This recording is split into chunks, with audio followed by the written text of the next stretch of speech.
So tell me about how it's produced. CNC machine from blocks of ABS and then all assembled together. This side, the visual side, is then polished up, like painted. This section, this is water transfer printing, and then we've added leather trim. Great. And this was like chrome plated. It's a really nice job. Who was the client?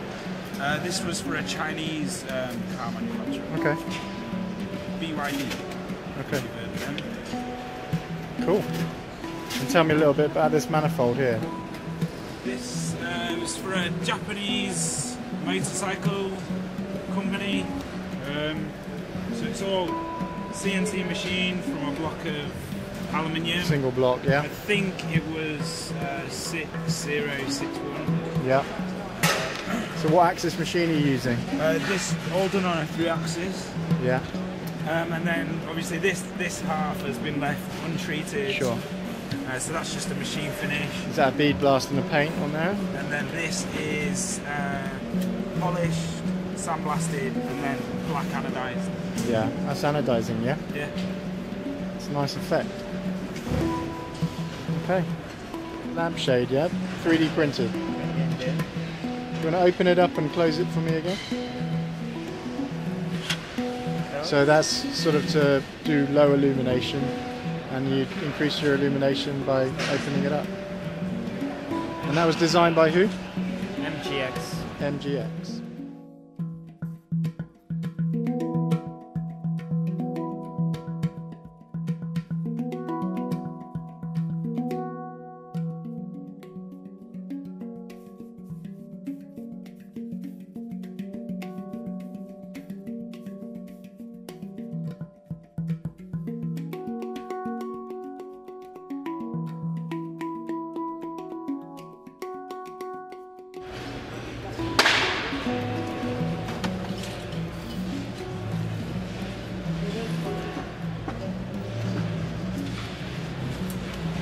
Alright, I'm Sander Vagela, I work at Ultimaker, and this is the Ultimaker 2.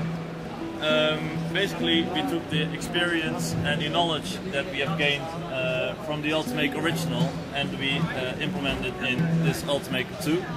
We improved most of the components. I can walk you through a little bit if you want. We have improved the feeder mechanism. We have lost 2 gears that were previously on the feeder mechanism, which allows us to have more control over the filament. We have mounted the drive bolt directly on the extruder motor.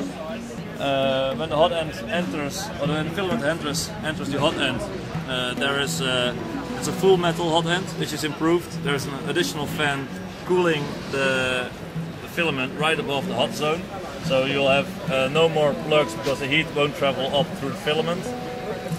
There is a very small hot zone. Tell me about that phenomena again in the hot end you just referred to. Yeah, well, if you look at the back, you can see the additional fan. Okay, so it's a fan to just reduce heat soak back into the filament to prevent blockages. Yes, yeah? It has dual fans on the side, but as you can see here, there's a third fan inside of the print head. Underneath, you see an aluminum block. That is the aluminum block as the same as we have on the previous Ultimaker, yeah, except it's much smaller.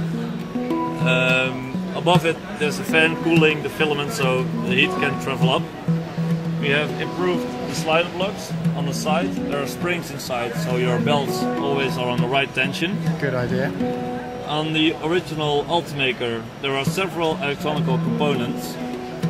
We stripped it down and we integrated them all into one PCB on the bottom of the Ultimaker. So less components, less problems. Okay. And is the bed the same? Is that gone heated or not? Yes, it is a glass plate with an aluminum core heated bed underneath. It can go up to, I believe, 130 degrees.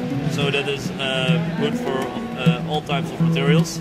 Okay. I was only thinking about your sustainable angle on the original and whether that was a decision on a non-heated bed for, say, long builds, what the energy consumption is, for example, whether that's sustainable to go heated bed or not. But with the Ultimaker 2 release, that doesn't mean that we'll stop supporting the Ultimaker original. In fact, implementing a heated bed on the Ultimaker original is one of the first things on the list now. So that will hopefully happen in the near future. And in terms of the quality, let me see if I can get any of that. It certainly looks like a nice build. So how different is that compared to your existing model? The accuracy is still about the same. They can both print down to 20 microns. The print speed is the same in the way that the printer can move around at the same speed. Yeah. However, if you want to print a very complex print, for example this red vase, which has a lot of retraction, on the Ultimaker 2 the print will be done in almost half the time because of the improved feeder mechanism. You do retraction much faster. Okay. Therefore, prints that require a lot of retraction are done much faster on the Ultimaker 2. Okay, and so when's this released? It is released last Friday, and the first batch will be shipped in the first week of October. And what does it retail for in euros? In euros, it's $18.95. Okay. Without VAT, I must add. Okay, thank you very much for the demo. Cheers. You're welcome.